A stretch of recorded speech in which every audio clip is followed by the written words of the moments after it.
আজকে আপনাদের আমি পাট শাক দিয়ে এমন এক মজার রেসিপি দেখাবো যা ছোট বড় সবাই খুব মজা করে এমনি এমনি খেয়ে শেষ করে ফেলবে ভাত দিয়ে খাওয়ার আগে। আসসালামু আলাইকুম প্রিয় দর্শক, ভিডিওটি স্কিপ না করে শেষ পর্যন্ত দেখতে থাকুন।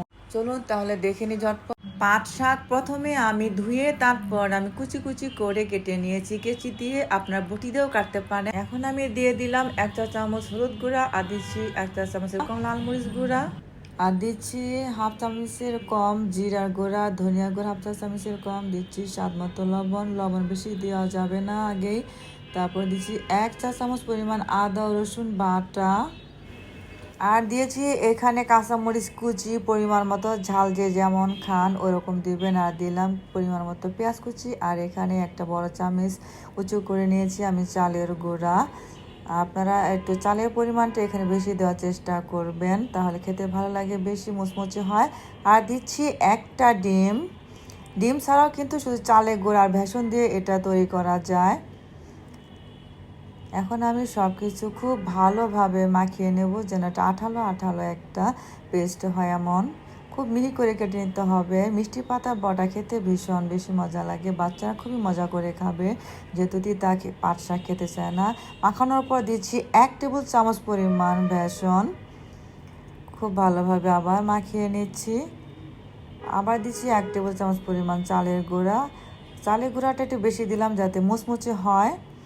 এখন আমি তেল গরম হওয়ার পর সব কিছু বড়ার আকারে ভেজে নিচ্ছি। চুলার তাপ কিন্তু মিডিয়াম লো হিটে থাকবে, এটা খেয়াল রাখবেন।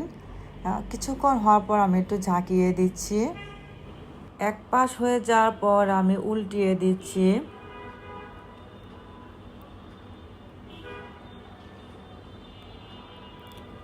আবারও ঝাঁকিয়ে দিচ্ছি। এভাবে উল্টে পাল্টে বড়াগুলো ভেজে নিতে হবে সুন্দর করে, যেন পুড়ে না যায় এটা খেয়াল রাখতে হবে।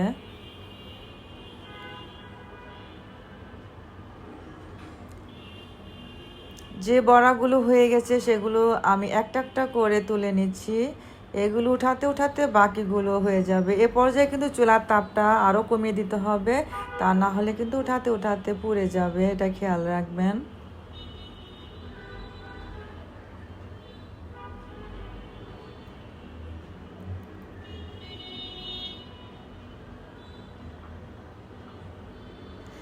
বাকিগুলো আমি এভাবে ভেজে নিচ্ছি।